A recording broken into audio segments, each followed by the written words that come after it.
جربتي قبل كده تعملي الباتيه في البيت وما طلعش معاكي زي اللي بنشتريه من المخابز، او طلع ناشف منك ومش مورق؟ طب زهقتي من كتر الفرد والتوريق؟ تعالي النهارده هقولك على اسهل طريقه تعملي بيها الباتيه وبنفس العجينه. هنعمل كمان مولتو بدون فرد وبدون توريق، بمعلقتين 2 بس من الزبده هنطلع كل الجمال ده.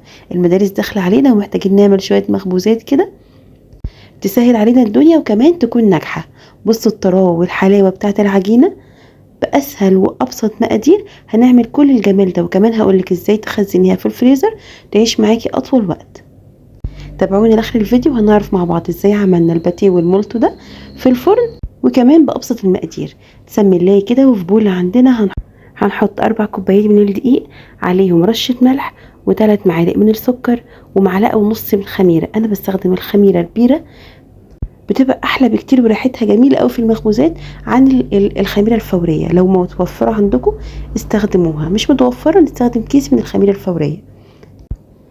ومعايا كوبايه وربع من الميه الدافيه بعجن بيها حبه حبه، بنزل شويه من الميه واعجن بيها على حسب نوع الدقيق بتاعك. هتستخدمي ميه قد ايه؟ انا استخدمت حوالي كوبايه وربع على ال4 كوبايات من الدقيق. ومعايا ربع كوبايه من الزيت هستخدمها حبه حبه، هحط منهم حوالي معلقه في العجينه. وانا بلم العجينه كده في الاخر قبل ما اسيبها تخمر هحط المعلقتين التانيين من الزيت. شفتوا بقى المقادير سهله وبسيطه ازاي؟ مفيش اسهل من كده. مقادير موجوده عندنا كلنا، هتعملي احلى عجينه وتبقى سهله جدا وناعمه جدا، وهتطلع معاكي احلى باتيه ومولت ممكن تاكليه في الدنيا كلها. بعد كده بجد مش هتشتريه من بره خالص. خلصت العجينه كلها وحطيتها في بوله عندي حوالي نص ساعه، وحطيتها في مكان دافي لحد ما خمرت معايا. بص اللهم بارك، لحد ما حجمها اتضاعف.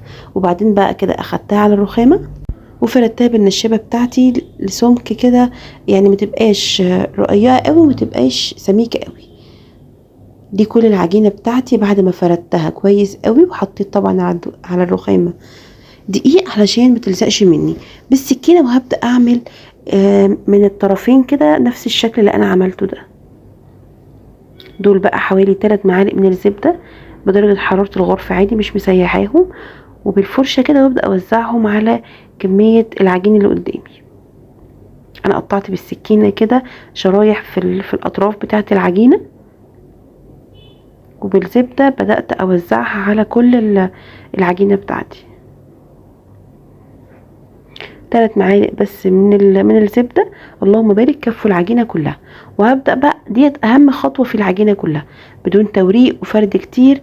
الخطوه دي بس ببدا الم كده بنفس الشكل اللي احنا شايفينه الطرفين على بعض. طبعا تقدري تعملي اي كميه انت محتاجاها من العجينه، وبنفس الطريقه كده بنلم الطرف اليمين وفوق الطرف الشمال، وبعد كده بنقلب العجينه على جوه. انا كده لقيت حجمها بقى اللهم بارك حلو قوي، رحت مقطعاها وخلاص كده هبدا اعمل العجينه التانية بنفس الطريقه بحيث انها متبقاش عاليه قوي قوي معايا. خلصت العجينتين وفي طبق عندي مدهون حبه زيت، حطيت العجينتين وعليهم كيس بلاستيك ودخلتهم التلاجة بس حوالي ربع ساعة. محتاجة الزبدة تكون تتماسك كده جواهم، ما تبقاش سايحة بحيث انها ما تطلعش من العجينة.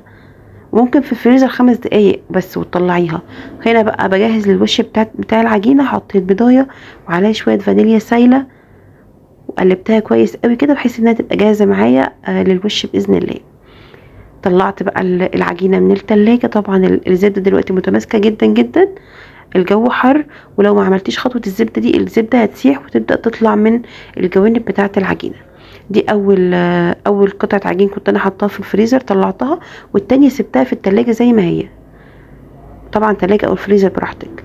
جيت بقى هنا فردتها على الرخامة برضو بشوية دقيق علشان ما تلزقش، وبقيت بدأت اقطعها. خلاص انا هبدأ اقطعها واشكلها. قطعتها بنفس الطريقة كده. اللهم بارك، كمية الدقيق طلعت لي كمية حلوة جدا.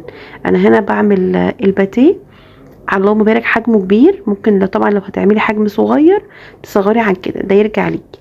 هنا حشو بقى، يا اما جبنه براميلي، جبنه رومي، جبنه شيدر، اي حشو انت تحبيه ممكن تعمليه ساده طبعا.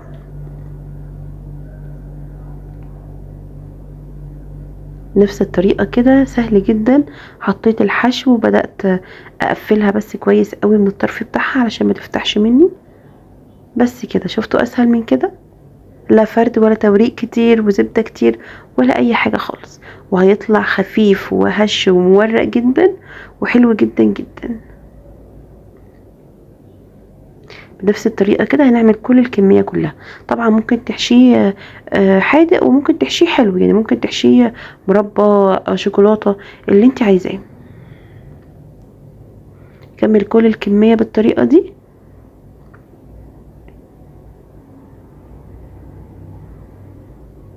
اعمل كذا واحدة معاكم علشان نشوف الطريقة مظبوطة. تتشجعي بقى كده وتقومي تجيبي كوبايتين دقيق وتعملي احلى باتيه. ريحة المخبوزات في البيت بتملى البيت خير وبركة، ريحتها بتبقى حلوة قوي. بنفس الطريقة كده، مش لازم تبقى كل باتيهاية قد التانية، مش لازم تبقى كل حاجة بيرفكت، يعني احنا بنعمل لينا والاهل بيتنا بس. كفاية ان انت تعملي لهم حاجة بايديكي تبقى مضمونة وانت اللي عاملاها. طبعا بتوفر كتير قوي، وكمان بتبقي يعني مطمنة وانت بتأكلي اهل بيتك.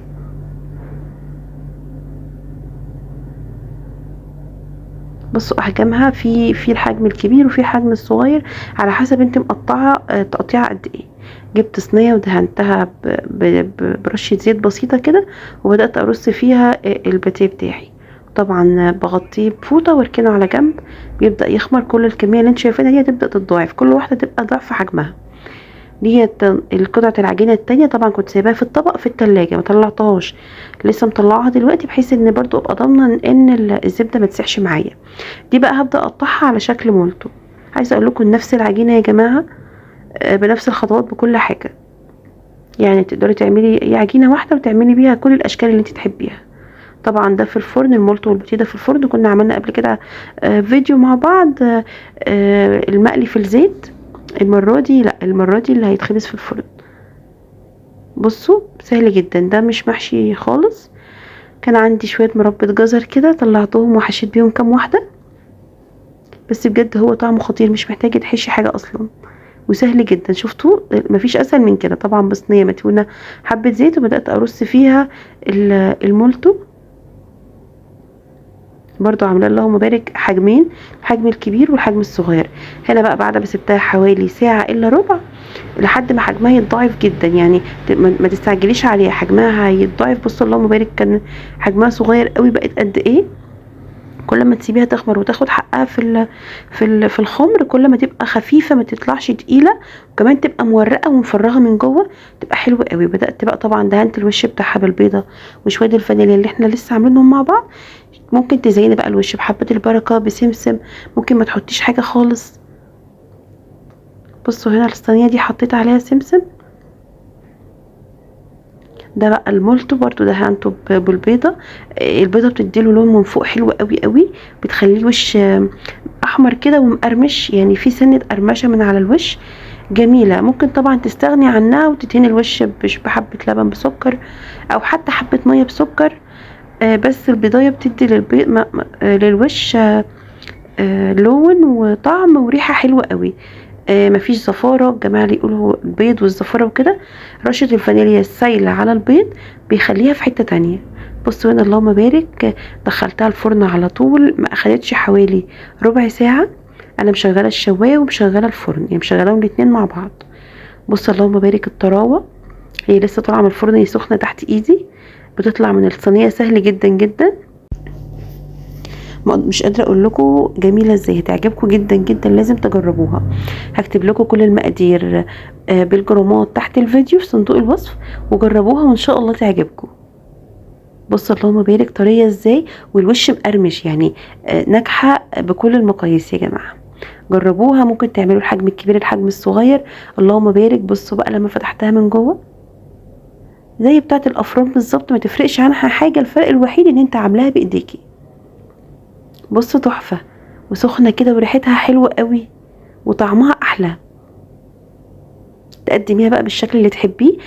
طبعا تقدري تفرزيها وهي لسه طازه كده، يا دوبك تبرد معاكي، وفي اكياس على الفريزر على طول، ما تستنيش عليها بره علشان ما تنشفش. وبتطلع بقى على الميكروويف او حتى في فوطه كده، ربع ساعه ولا حاجه بتفك في قلب الفوطه، وبتبقى اكنها جاهزه بالظبط. اللهم بارك، كل الكميه دي بقت الكميه كمان كانت في الصينيه جنبي، يعني مش دي بس الكميه، من كام كوبايه دقيق. ويا رب تكون عجبتكم.